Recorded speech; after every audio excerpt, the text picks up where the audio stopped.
بسم اللہ الرحمن الرحیم نحمدہ ونصلی ونسلم علی رسول الکریم اما بعد ان الدین عند اللہ الاسلام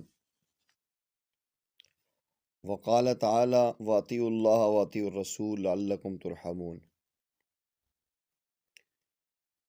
خالق کائنات جل مجدہ فرماتے ہیں کہ اللہ کے ہاں محبوب ترین دین اسلام ہے، اور دوسرے مقام پہ ارشاد فرماتے ہیں کہ اللہ اور اس کے رسول کی اطاعت کرو لعلکم تفلحون، شاید کہ تم کامیاب ہو جاؤ۔ جس انسان کی زندگی میں دین ہوتا ہے وہ انسان دنیا اور آخرت میں کامیاب ہوتا ہے۔ دین تب آتا ہے جب انسان کے دل میں اللہ کے احکامات کی اہمیت ہو اور نبی کریم صلی اللہ علیہ وسلم کے سنت طریقوں پر چلنے کا جذبہ ہو۔ آج ہم معاشرے میں دیکھتے ہیں اکثریت میں نبی کریم صلی اللہ علیہ وسلم کی سنتوں اور اللہ جل جلالہ کے احکامات کا لوگوں نے مذاق بنایا ہوا ہے۔ شیطان اور نفس ایسا خبیث ہے کہ ہمیں احساس بھی نہیں ہونے دیتا۔ وہ سمجھتا ہے اگر اسے احساس ہو گیا نا تو یہ ان باتوں سے باز آ جائے گا، معافی مانگ لے گا، اس لیے وہ بات یہ دل میں ڈالتا ہے کہ اگر تو برقعے والی عورت کا مذاق اڑا رہا ہے، یہ داڑھی والے کا مذاق اڑا رہا ہے، یہ سنت لباس کا مذاق اڑا رہا ہے، یا بیٹھ کے کھانا کھانے والے کا مذاق اڑا رہا ہے، اسے بیک ورڈ کہہ کر ہنس رہا ہے، تو ان لوگوں سے تو مذاق اڑا رہا ہے نا، اللہ اس کے رسول کو تو کچھ نہیں کہہ رہا۔ خدا را ذرا ہوش کے ناخن لیجیے اور سوچئے، پردہ کس کا حکم ہے؟ داڑھی کس کی سنت ہے؟ دعوت دین کس کا حکم ہے؟ مولوی کون ہے؟ افسوس ہم آج ڈائریکٹ نہیں بلکہ انڈائریکٹ مذاق اڑا رہے ہوتے ہیں۔ داڑھی والے کو کیا کہتے ہیں؟ برقعے والیوں کو کہتے ہیں ڈاکو آ گئے ہیں۔ اگر مسواک ہاتھ میں ہے تو کہتے ہیں یہ ڈنڈا کیا پکڑا ہوا ہے۔ مرد اگر پائنچی اوپر کر لیں تو کہتے ہیں کیا سیلاب آ گئے۔ اور اگر کوئی کھانا کھانے کے بعد پلیٹ کو صاف کر رہا ہو تو کہتے ہیں پہلی دفعہ کھانا دیکھے۔ اور کوئی راتوں کو ذکر فکر شروع کر دے، لا الہ الا اللہ کی، اللہ کے ضربیں لگا دے، کہتے ہیں اس کا دماغ خراب ہو گیا ہے۔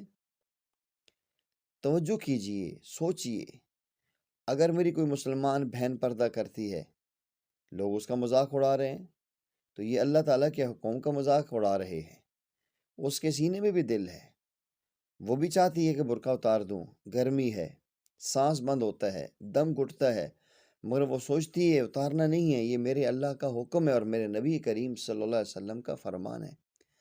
آج اگر لوگ داڑھی کا مذاق اڑاتے ہیں، یار تو بچے ہونی داڑھی رکھ کے دیا، اللہ معاف فرمائے، ایسے ایسے الفاظ سننے میں آتے ہیں کہ انسان حیران ہوتا ہے۔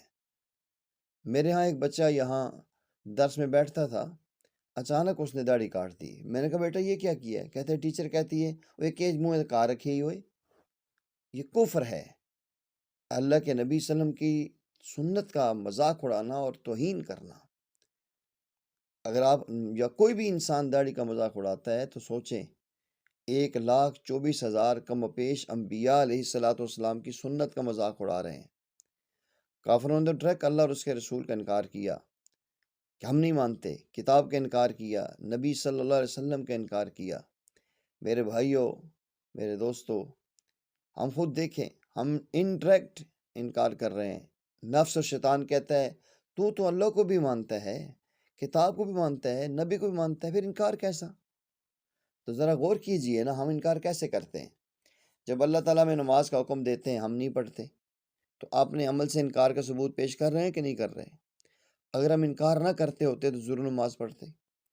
اس طرح اللہ جل جلالہ کا حکم ہے کہ پردہ کرو خواتین کے لیے، اگر ہم نہیں پردہ کرواتے، یہ گھر میں نہیں ترغیب دیتے، یا ہم پردے کی مخالفت کرتے ہیں، تو اللہ کی کتاب اور اس کے حکم کا انکار کر رہے ہیں جس میں پردے کا حکم دیا گیا ہے۔